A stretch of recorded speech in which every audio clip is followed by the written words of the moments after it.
Hello, everyone. Welcome to Metalnet TV. My name is Sara, and today I have my guest, Sam Bam Koltun, joining me. You guys probably remember Sam Bam Koltun from when I interviewed his band Budderside during a band interview. Today I'm going to be talking to him about his beginnings, Budderside, as well as his other band, Faster Pussycat, and his experiences working with Dorothy. He is a very busy musician and a really interesting and fun guy to talk to, so I know you're going to enjoy this interview. So before we start, just remember, please subscribe to this channel and please spread the word about MetalNet TV to all of your friends. Here we go. Hey Sam, how are you doing today? I'm good. How are you doing today? I'm doing well. Thank you for coming back again. Thanks for having me back again. All right. So the last time you were on, and for everybody at home who didn't see the episode, I had you on with your band Budderside, who are an amazing band, five-piece band. We had four of you on because your the other guitarist of the band, Logan, wasn't able to join us. I Oh, don't that's right. Yeah. know this, but Logan actually did join me after the fact on a one-on-one like we're doing right now. So I was able to meet him. Very cool guy. uh, Nice. yeah. So thank you for coming on because I wanted to get to know you a little bit more. And I know that you are not only in Budderside, which we'll talk about a little bit more about, but you've also played with Faster Pussycat and Dorothy. So I wanted to talk to you about all of that today. Are there any other bands that you're also playing with that we need to talk about today? It's mostly those three. I mean, Most there's a couple other kind of little hired gun things on the side of okay. those as well, but like those are kind of the main The main. three. Okay, Yeah. sounds good. That's plenty to do, I think, for now, anyway. All right, so let's start with Butterside. The last time I spoke to you, when I was talking to you with the band, you had just released Butterside's second album. It was the first album with the current lineup of the band, Spiritual Violence, which is an amazing album. I believe Thank you had just put out the video for Amber Alert, which I've said it before and I'll say it again. I think is one of the absolute coolest videos I've ever seen. It's just stunning and perfect, and also features Carla Harvey of the Butcher Babies, but just a beautiful video. You had won a lot of accolades for that video from different film festivals and things of that nature. Since then, you've put out several singles, including Too Far, which has also gotten a lot of attention. Let's talk about that. Tell me about Too Far and the attention that it's been receiving. Uh, Too Far has made its way onto the Billboard chart, which is really cool. It was at number 81, which was really exciting for us, because we're a new band Mhm. and still fairly, a fairly new band. So that was really exciting to have made it on there, and that the song is getting a little bit of radio attention. Yes. Sorry, it's early in the morning for me, so if I, It is early in the morning where you slur are. my words, it's noon 30 here almost. So Early for you, early for a yeah. musician vampire. So congratulations about the Billboard. I was so excited for you when I saw it. I can only begin to imagine how the five of you reacted. How did you find out about that? Patrick, our singer, texted. We got a group band text thread. We actually have a couple. We have the butter side, and then we have unnecessary texts where Gabe texts all day long, and he texted us and was like, sent the thing, and we were like, what? That was extremely exciting. Yeah.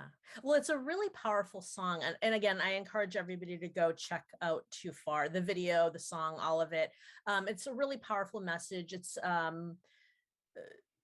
unlike maybe some of the others that are maybe a little bit easier to take. It's got a stronger message that maybe not easy for everybody, but a really, really powerful song, great video, and all of that.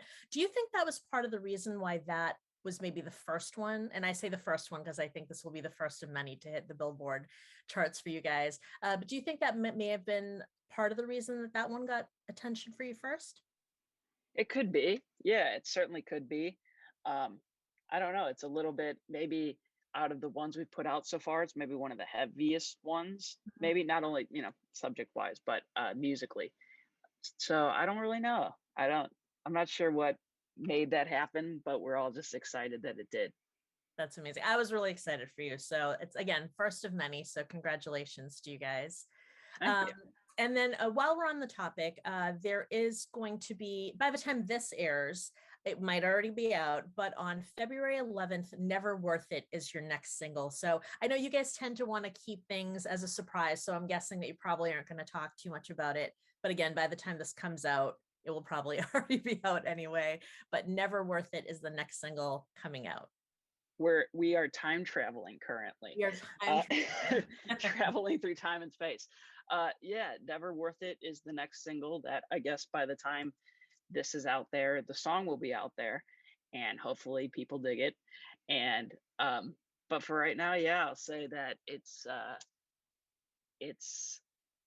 it's a heavy song musically, Music. and musically, and just the what to say about it. The music video is one of our favorites.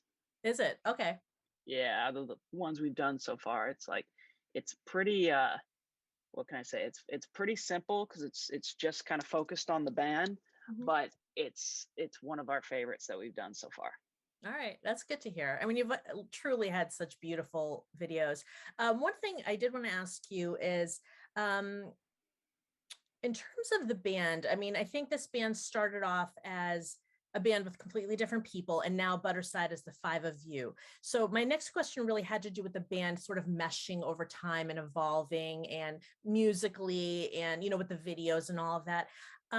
How have you felt the band evolve over time as you've meshed and grown together as musicians? Like the difference between when you all first joined and it became Budderside, the five of you, to now. How have you seen things change between when you first started together and like now? Hmm. I guess when we first started together, we were kind of just playing the songs from Spiritual Violence mostly, where I had recorded on the record and Gabe had recorded on the record, but it was now kind of moving to where we are now, it's the stuff that the five of us are doing together, and we're all working together at all times and trying to text each other different ideas, and always try to come up with something cool. So maybe that's kind of how it's changed the most, I guess, is that now it's just more kind of everybody being creative, and um yeah, So like the we've always kind of tried to be, conversations- we've always tried to be creative, like even with everybody kind of adapting stuff to play it in their own way, I Mhm. guess. But now it's being creative, as in we're getting to actually write the stuff together. Like your songs, put them in together. Yeah, Yeah, yeah, yeah, the five of our songs. right. Yeah. Which has got to be really rewarding. How about with videos? I think when we had talked last, also it sounded like, and please correct me if I'm wrong, originally it would probably be more of Patrick. He has ideas, and I think he had even said, all right, you guys have to trust me on this. As time has moved along, has it become more of a collaborative process for the video ideas, or has it really stayed in maybe Patrick's camp or moved to somebody else's camp? Has that become more of a collaborative process? It certainly has always kind of come from Patrick mostly. I mean, the concepts, other than our ghost lighting video, that was kind of a joke that Gabe, Logan, and Jeff were kind of talking about on the way back from us filming the Voices video, I think. And that kind of started as a joke, and then that became the video. And uh, but yeah, it still kind of mostly comes from Patrick, and then he'll call me, and I'll be like, "Yeah, that's a good idea," or like, "What are you thinking?" Um, and uh, yeah, so it's certainly, I feel like it's always kind of been a bit of a collaborative process, even though the idea mainly comes from Patrick. Like all credit goes to him for sure, because I wouldn't even know where to start. I mean, there's certain things like the Never Worth It video. There was things that we all kind of wanted. Like we knew we wanted the color scheme to be red, and we knew we wanted it to be like in water. I feel like I could talk about this now because it's out in the world and people know about it now, because we're time traveling Because we're again. time traveling, yes. Um, but yeah, there's certain things here and there where we've been like, oh yeah, we think this would be cool and this would be cool, and but the main concept comes from Patrick. So that's kind of his baby in a sense. It starts as his baby and then you all He birth it just together. he just has the talent for that. Yeah. That's kind of mostly what it is. I mean, he just has I tell him all the time, I'm like, man, you should be directing videos, I guess, because this is like Well, he he definitely he comes up. definitely does. It's a He definitely Yeah, does. Yeah. It's amazing. Yeah. How about in the studio? So you and Gabe had been in the studio for Spiritual and Violence. Does it feel different for you now when you go in to do these singles, working with all of the guys? But does it feel different for you? Does it feel more like home that now it's truly your band, whereas before you were the new guy in the band?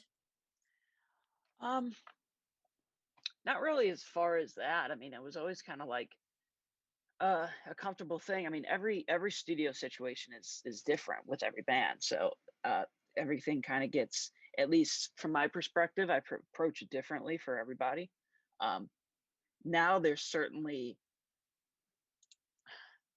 I guess, yeah, it's a little different now because again, it's like, okay, the riff should be like this, or I think it should sound like this or that. And the producer that we're working with, Matt Good, is extremely hands on and another extremely talented person at what he does. I mean, he's unreal.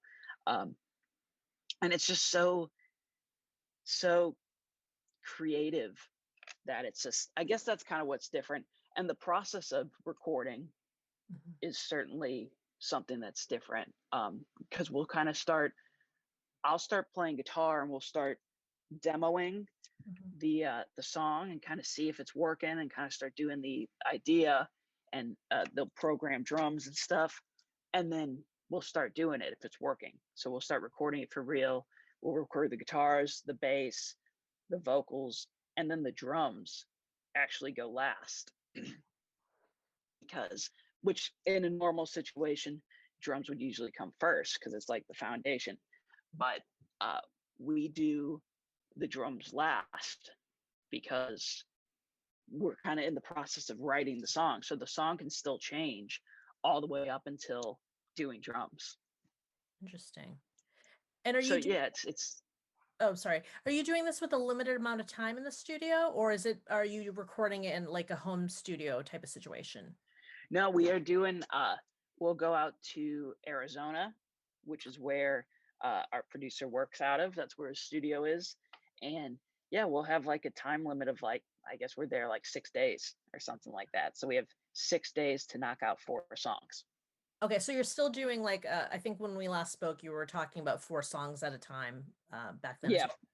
So that's another thing I wanted to ask you about. I think it was Patrick who hinted at this, or it may have been any of you. So the first 2 albums were albums, kind of traditional, right? You work on X number of songs, they go on an album, and you all had talked about how you're going to do things a little bit differently, which is the singles approach. And the last 4 now have been singles, come out one single at a time. How do you like this approach? How does this feel for you guys to do? I guess you're going in the studio recording 4 and then they come out one single at a time. How does this Yeah. feel to you guys as opposed to doing an album?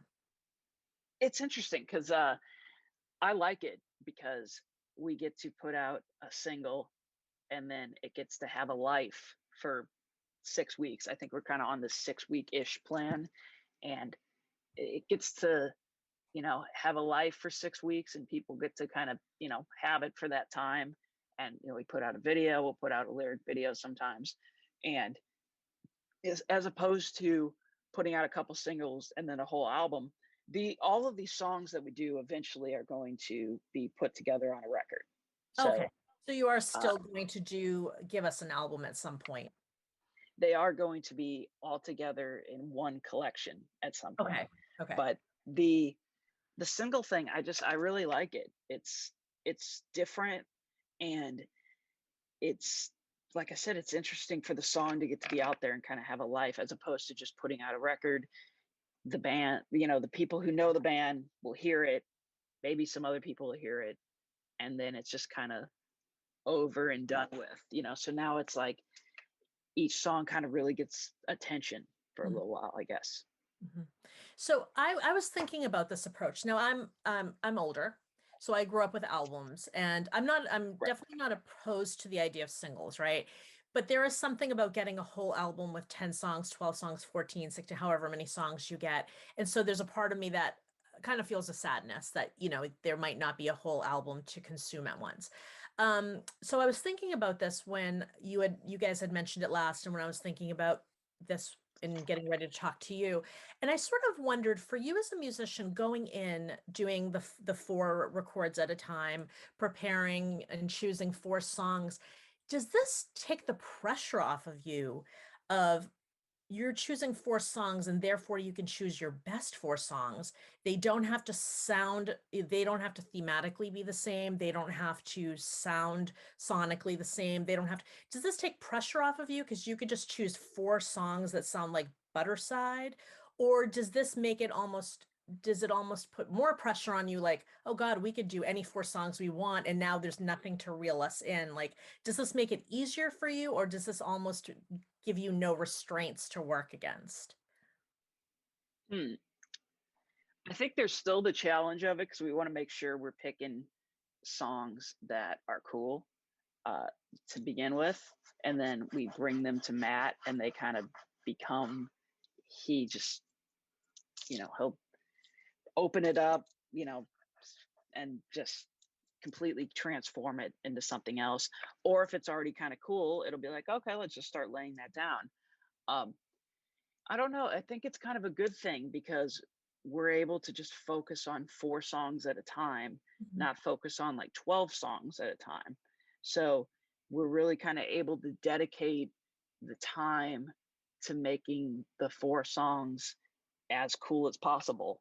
Mhm. Um, and then when it all comes together, it should be a collection of songs that are hopefully pretty cool, 12 songs or so, All right. Oh, cool. So you're So still aiming for the 12. Do you think the 12 songs will end up sounding more like a greatest hits compilation? maybe, Yeah. As opposed to maybe. like an album, right? Because they're kind of going to be recorded four, four, and four, I'm assuming. Um, as opposed to like these 12 come together and they will sound, this is how they're gonna flow. I mean, yeah, I guess maybe. Oddly enough, that's something my sisters have said. They're like, "Oh, it's like this is almost, because they really like the music, which is really, kind of cool when your family likes the music Yeah. genuinely, not just because Yes. they're your family. Because I have Um, to. but yeah, they're like, "Oh, this is gonna be like a greatest hits." And I'm like, "Well, I mean, it's just gonna be hopefully 12 songs that are really cool that people like, and a collection of, all together right there." No, I think they're right. It could be like, one of those albums that's just 12. I mean, I think your music's great, so I think it's going to be 12 great songs, but I think it has the potential of being 12 greater songs, because maybe you don't have the restraints of, it's 12 things that have to fit on an album when we have to record it right now and it has to come out this year, and then we have to pick Right, the best, right, the cream right. of the And crop has to be picked to be singles. I know we at least have, with the four that have come out and the next four that are going to be ready to come out. I know we have eight so far that are Oh, pretty rad. good. Okay. And then we got some riffs and some ideas for the next four that I'm pretty excited about. Oh, sounds good. Now, have you dedicated or have you decided that Matt will be the person that works on all 12 for you? Oh, for sure, for Okay. sure. So Yes. you've made that commitment that he will be the producer of the I'm greatest hits album. I mean, with Matt, he's taken it to this level that we're just like, okay, we can't do anything else now. He's just he's it's so great to work with him because he's just everything he does, even like the mixes of the songs, it's just like everything just sounds like it feels like it should sound. Like I'm not like, oh, the guitar should be louder here, or the bass should be like this. It's just like we get the song, we get the mix of the song once it kind of gets into the final mix stages, and it's like, what the heck? It's just what he does is so cool. That's So, amazing. um, and the process is really really fun with him because he's a really modern producer, yet we're still doing stuff kind of old school with amps. It's like a combination of old and new school. Mhm. So old school is in using amps. We'll still record with drums because there are some bands that will just kind of program drums. Mhm. We'll program drums for the writing process and making sure the songs are cool to begin with, but then we'll record real drums.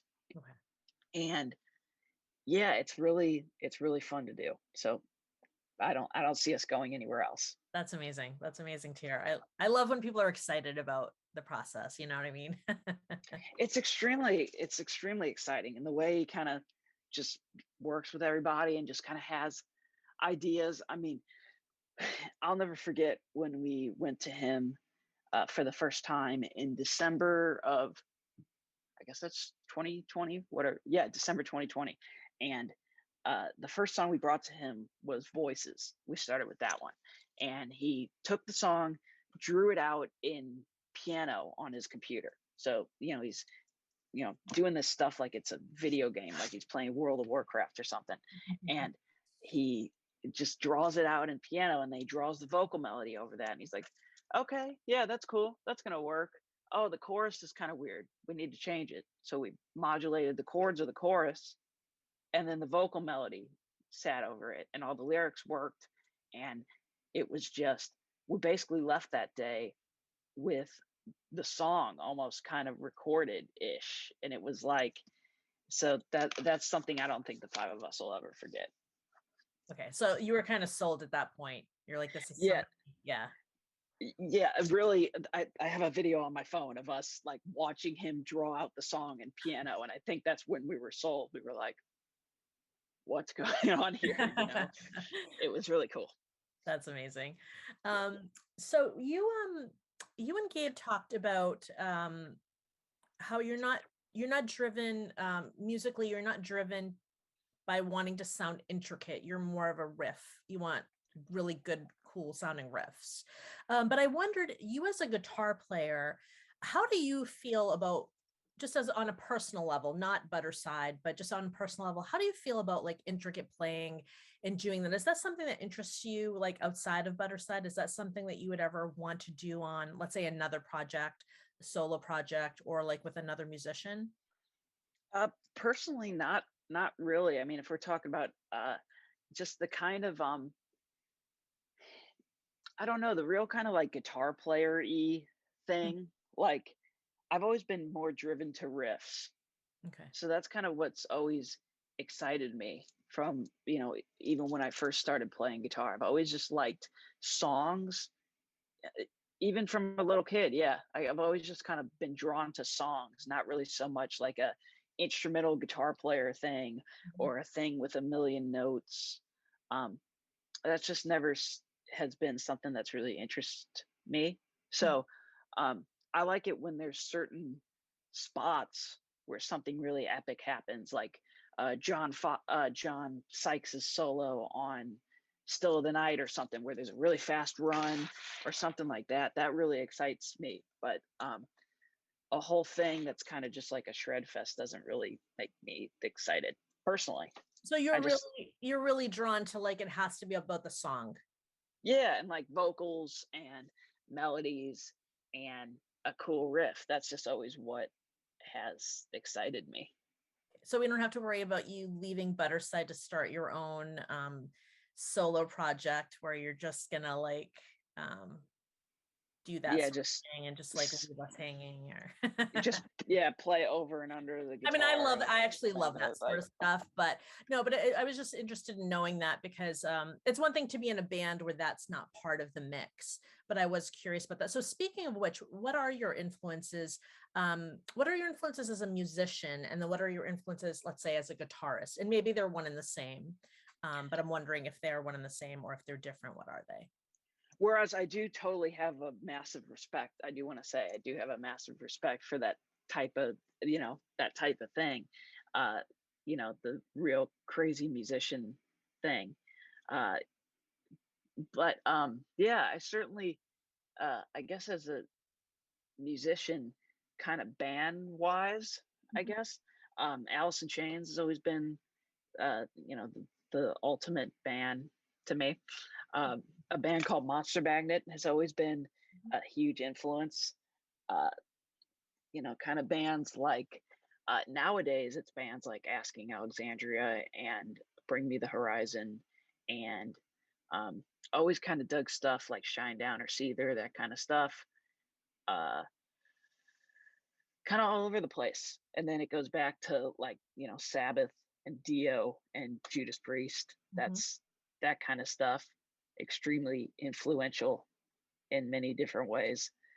As a guitar player, it's kind of just it's guys like Jerry Cantrell and Vivian Campbell and Doug Aldrich and Slash and um, Richie Faulkner from Judas Priest and Tony Iommi. Kind of again guys that are very riffy type guys Hmm. and uh, guys who I kind of feel like if you hear a song with them playing, you instantly know it's them playing. That kind of thing. Cool. And then what inspired you to pick up guitar? When I was 10, I saw this TV show called Rockstar in Excess, and Love uh, that show. I love that show. yeah, I that's watched what. it obsessively. I watched it obsessively. It was so good. Same here. That was like I was completely obsessed. And the guitar player on the show in the house band, his name is Rafael Moreira, and he just had every Gibson guitar you can imagine, which has, uh, you know, kept maintained that addiction for me. Um, and he just his playing was incredible, and I loved everything about it. So that's when I knew that I really wanted to play guitar, and I got my first guitar right after that. It was off of eBay. It was a really cheap little classical blue acoustic guitar Mhm. that I then took to the music store and had them put steel strings on instead of nylon strings, um, which was weird. But yeah, that was my first guitar. It was like a penny and $35 shipping on Okay, eBay. so I too is going to ask you that because I once purchased I twice purchased a guitar from eBay. Once it was great, $50. I still have the guitar, steel string. It's a great guitar. It's just somebody didn't want it, and I got a great guitar for $50. It was worth definitely way more. And then this other time, I also paid a penny, $35 shipping. It was probably the same person. Totally not playable. It was pink though. It was very cute, and I ended up leaving it in a hotel because I just couldn't be bothered carrying it home because it was such garbage. So your penny guitar, you changed the strings from nylon to steel. Did it actually play? Because mine did not. I think it did. I think it played enough to, get started. And I had gotten an electric guitar soon after that. So, but yeah, I think the acoustic had worked well enough To to, just get you through. I, So mine just kept I, falling tune, like every 30 seconds. hmm, So like yeah, I not mean, not even like enough to get you through like an actual song. I don't really remember that. I think mine at least worked and stayed in tune, but um, obviously it worked enough to make me not make me quit. Right. Is There that you go. yeah? Yeah. So Okay. No, I, I get it. No, I I get stayed with it. it. Yeah, you stayed with it well enough to have all those guitars on your wall and be playing in three bands right now. So you did something right. No, that's great. And then were are either of your parents musical? No, I'm the first person like in my family, other than a person or two who were married in that. But yeah, I'm the first person in my family to be a musician. Oh, It's kind cool. of But your interesting. parents obviously were supportive if you were 10 years old and you watched a TV show and they were like, sure, we'll give you a penny and $35. Go for No, they've been insanely supportive from day one up until today. They have pretty much been to well every show I've ever played back home. It's They'd amazing. been to, and now even today they try to come up to as much stuff as they can. It's not really possible going on tour for 40 shows for them to come see 40 shows, but they'll pick a couple spots to come and see shows. Wow, that's wonderful. And your sisters, do they get to come see you as well? Are they able to come? Yeah, yeah, and they really it's cool because they they like it, so it's really cool. Older or younger? Younger, two younger Younger. Oh, sisters. cool. Oh, that's really cool. Usually when I have male musicians on, they have the older sister that introduced them to the band, that inspired them to want to pick up the instrument. So this, I think you're my first one that has the younger sisters. Either of them pick up an instrument because of you? They both have a little bit, but not really too much. Both played piano for a little bit, and both have dabbled a little bit in playing guitar because there's other guitars there around the house. Um, but not they've never really kind of stuck Take with the it, I thing guess. But on. Yeah. they both can play some chords. Yeah.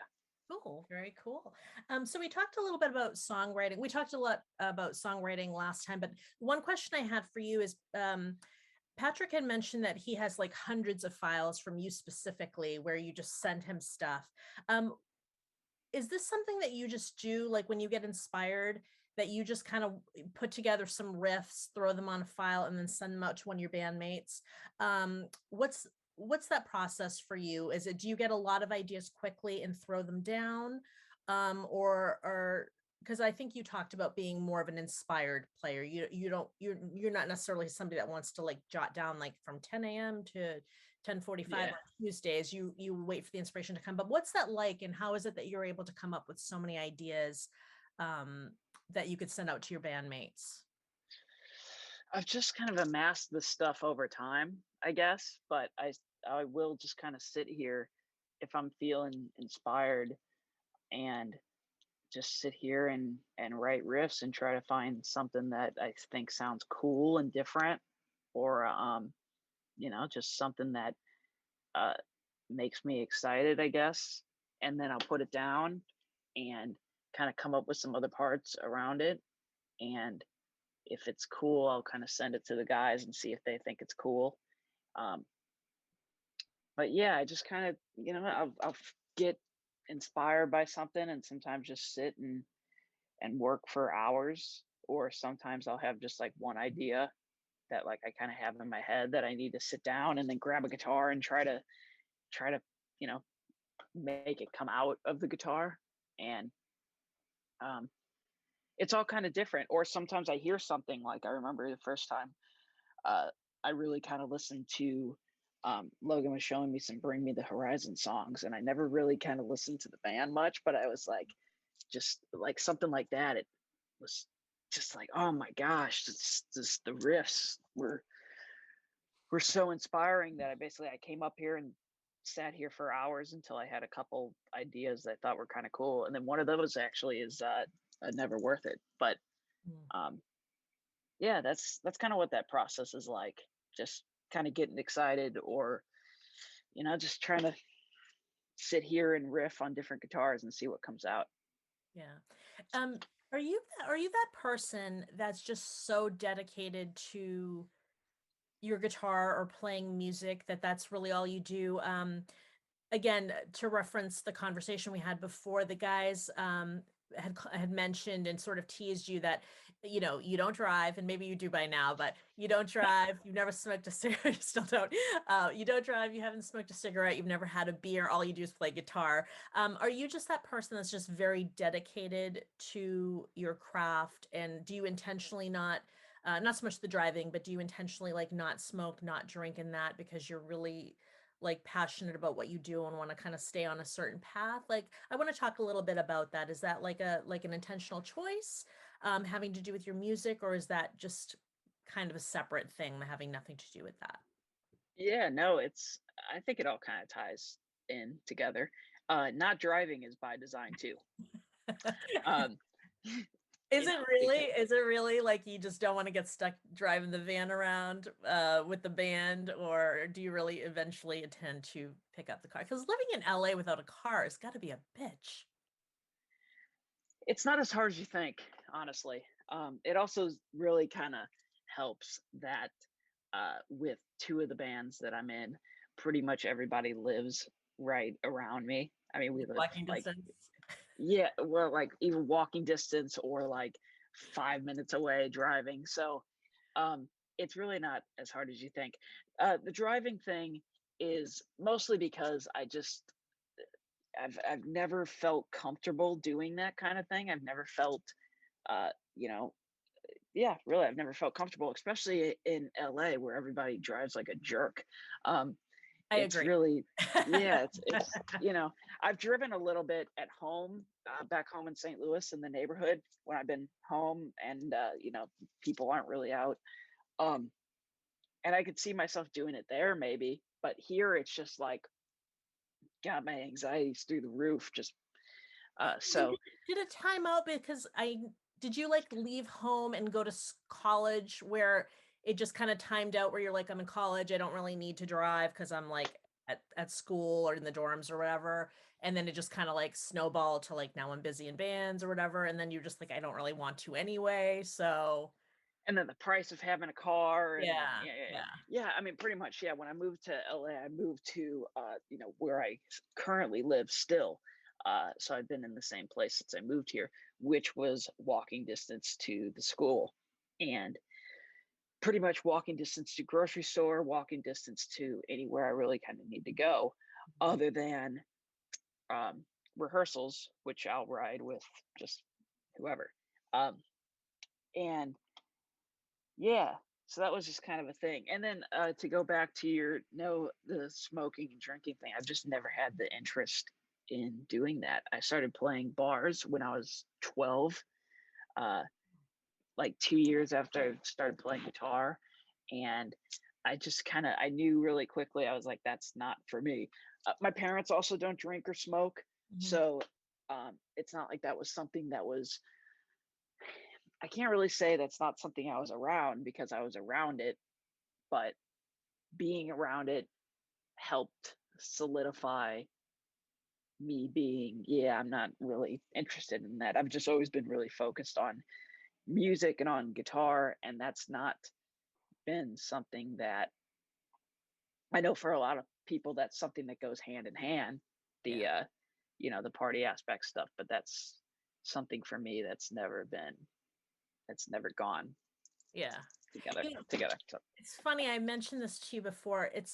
There are some people who are like, that's so bizarre. And I've never smoked a cigarette in my life, never been drunk. I don't drink, but at this point in my life, I can say I've had a couple at least, but literally mhm. until I was like, I don't know, whatever, 35, I probably like never even had a drink ever. Like now I'll at least try it, but never done drugs or anything like that. There's a lot of us.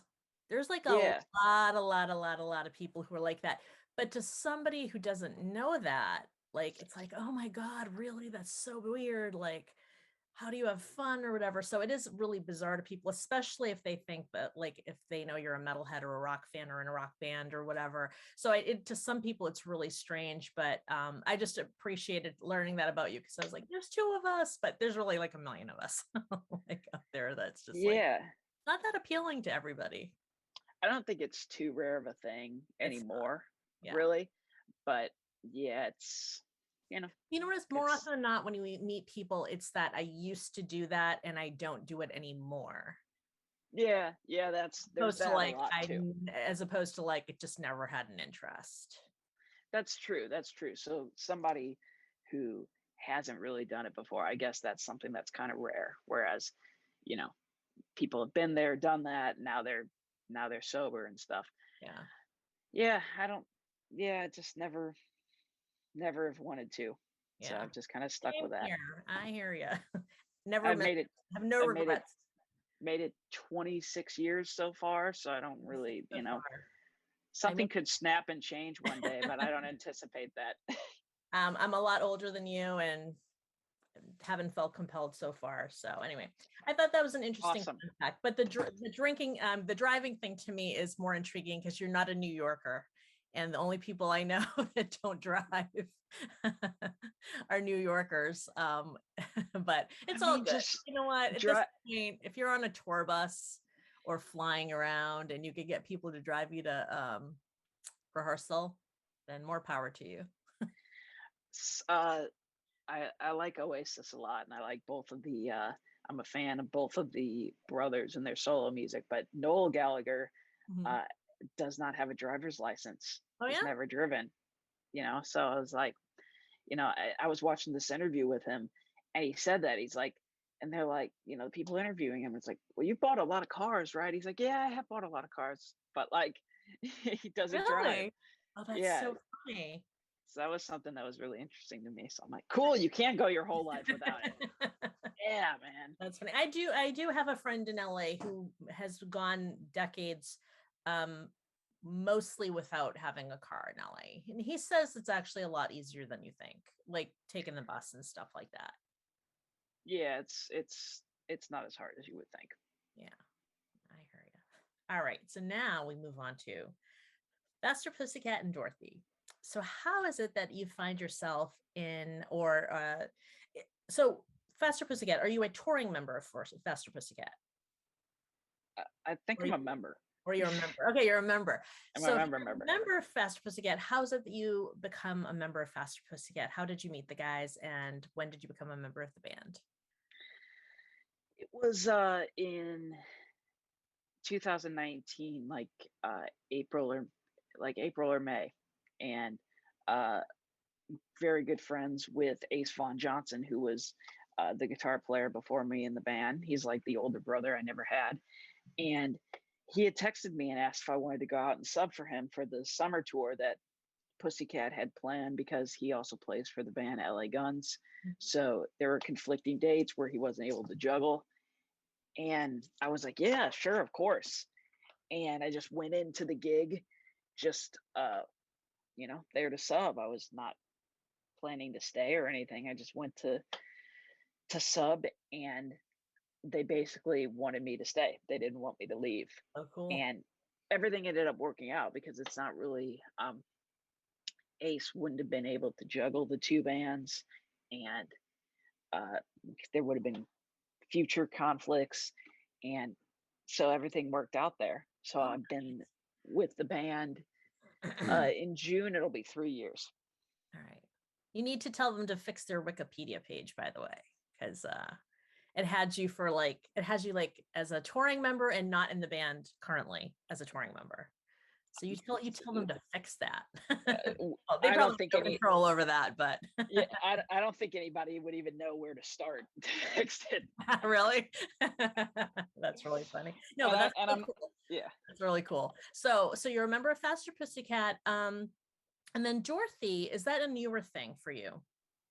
Yeah, Dorothy came about right before the apocalypse. So she came about right before COVID happened, and I met her I think February 2020, and uh, Ace again uh, had he was good friends with her, or is good friends with her, and brought her out to the Viper Room. She had happened to be in town because she doesn't actually live in LA, and he brought her out to the Viper Room where I was playing at a jam, and I jammed a few songs and kind of hung with her a little bit, and then she was like, "Oh, you should jam with my band," and I was like, "I would love to jam with your band."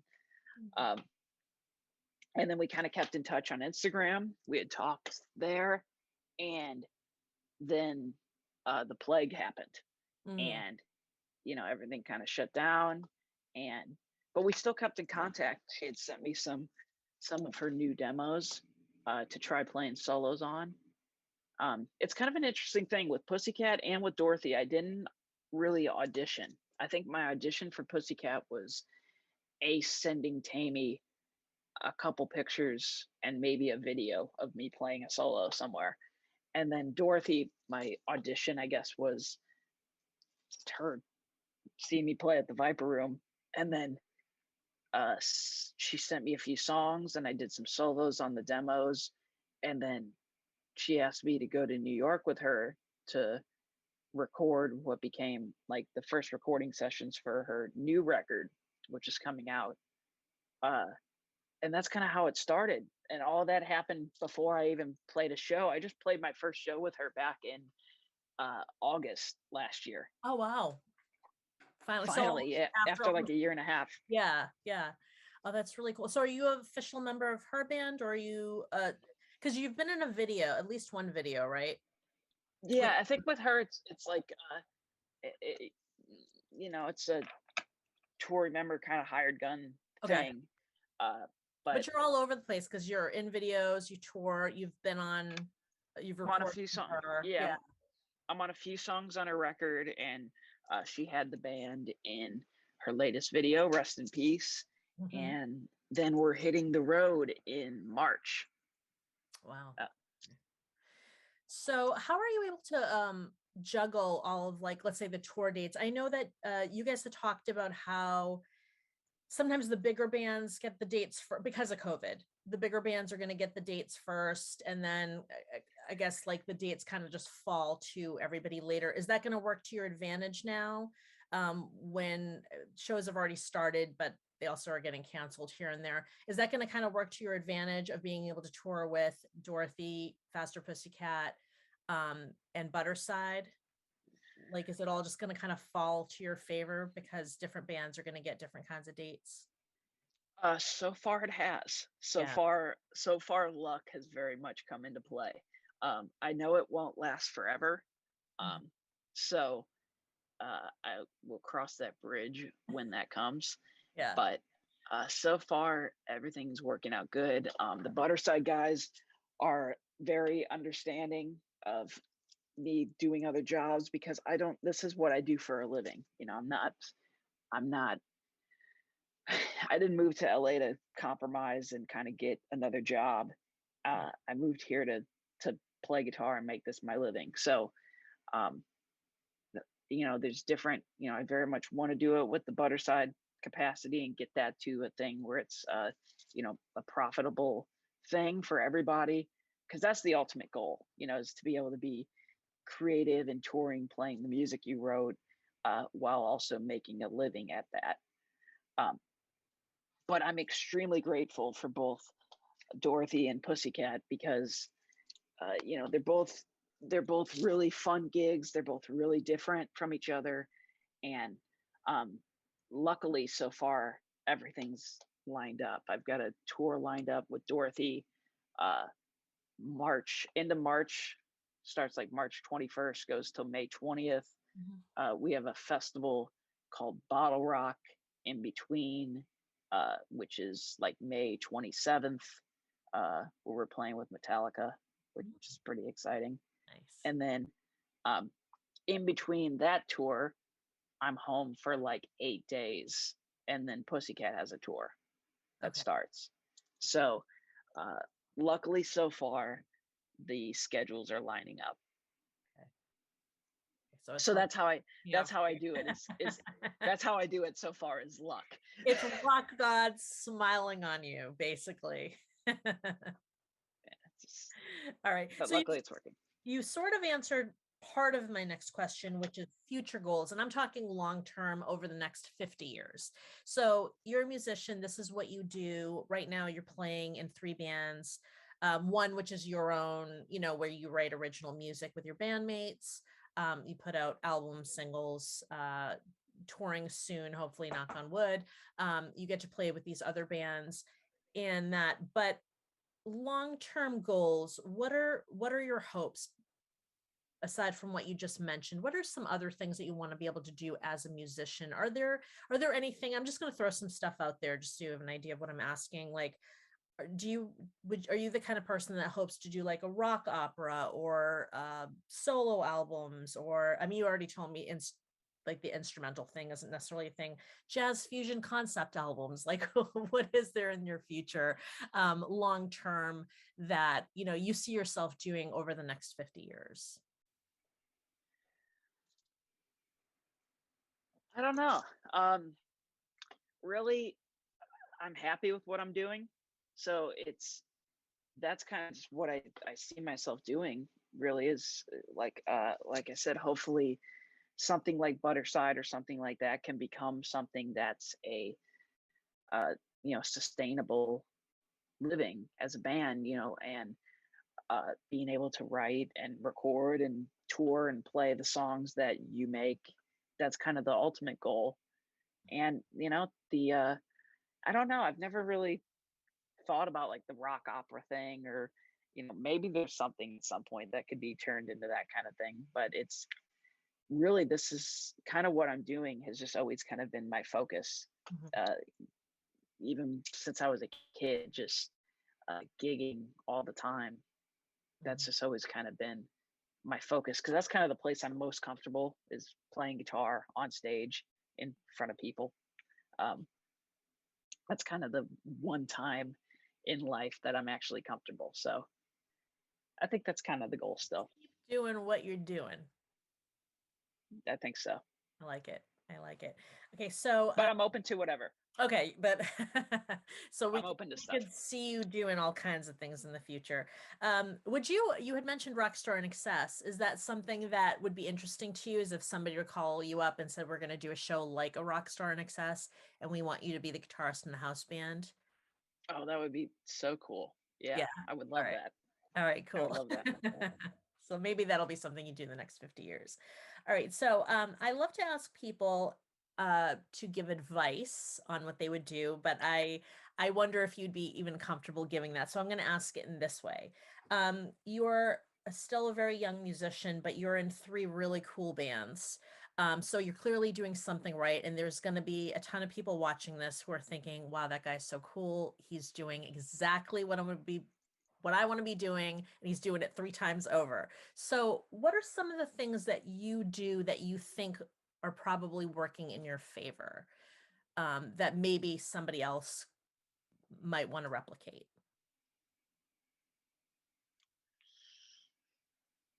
It's a hard thing because uh y- using the word like replicate, it's kind of like uh this has to be like kind of genuinely you. You kind of can't like, I don't know. I feel like I'm just kind of easy to work with. I'm just kind of chill. I just, because I just want to play guitar. I'm kind of good with whatever the situation is. I'm kind of just easy, Hmm. and and I think that's kind of what works out. So like, but it kind of that has to be like a genuine thing for somebody. I don't think they can be out there just kind of, you know, like acting like that and then they act another way, or I don't really know So, what I'm even trying to so say. being easy Um, to work with is important. yeah, I think that's really easy. That's or sorry, still early in the morning for me. Uh, I think that's really important. Being versatile, because I feel like I don't approach playing the same with any of the three bands. I feel like I play differently for all of them because they all kind of require a little something different. So being versatile, being open to different stuff. Um, I think again, it's something that people getting experience and playing with the most amount of people that you can, because it's one thing to be used to working with five or four other people. So like it'd be one thing to be used to working with the Budderside guys, but then going over to Pussycat, not being used to like being able to adapt to a different situation with different personalities and different people. I think it's really important because like even when I was growing up, I wasn't just in one band. I've never just been in one band, even though there were like cover bands and stuff. So I think that's really important, is to play with different people. Uh, for somebody who's young and maybe up and coming, I think it's really important to play with people that are better than you, because that's kind of how I learned a lot, was playing with the adult musicians as I was growing up when I was 14, 15, 16. And that's really something that's important. That's like when I go to like Dorothy's band, I really feel challenged because the guys that she has, and she's unbelievable, but the players that she has are really really great players. So I think that's a important thing too, is for younger people to play with people that are better than you so that you have somewhere to go. um, that's what I can think of right now. And learn songs like that's it might seem kind of pointless to sit there and learn a Black Sabbath song or learn a whatever. I don't even know, an Eagles song or whatever it is, but learning different songs, I feel like gives you different skills, and then you can kind of reference things. Like if something needs to be like we need like a Jimmy Page's kind of thing here, or we need like a Gilmore type of thing, or we need a type of like a Jerry Cantrell type of thing. I think that's important too. So that was a big old mouthful of stuff, See? but hopefully some of that helps. Sounds good. Well, thank you so much for being here today. Everybody needs to check out Never Worth It from Budderside, and definitely follow Sam on all of his socials. Follow Budderside. I will list everything below. But thank you so much for joining me, and I look forward to seeing you on tour with one of your many bands, including Budderside when you guys play Boston and/or Providence. Awesome. Yeah, I know I'll be in Boston at least twice this year so Oh, far. cool. All So, right. Well, I'll yeah, definitely come see you when you're here. cool. Thanks for having me. I appreciate it. Thank you again for watching Conversation with Sam Bam Koltun. I hope you enjoyed this video. Make sure that you like this video, leave a nice comment for me and Sam, and also make sure that you subscribe to this channel and spread the word about MetalNet TV. Join me next week for my next interview. Have a great week.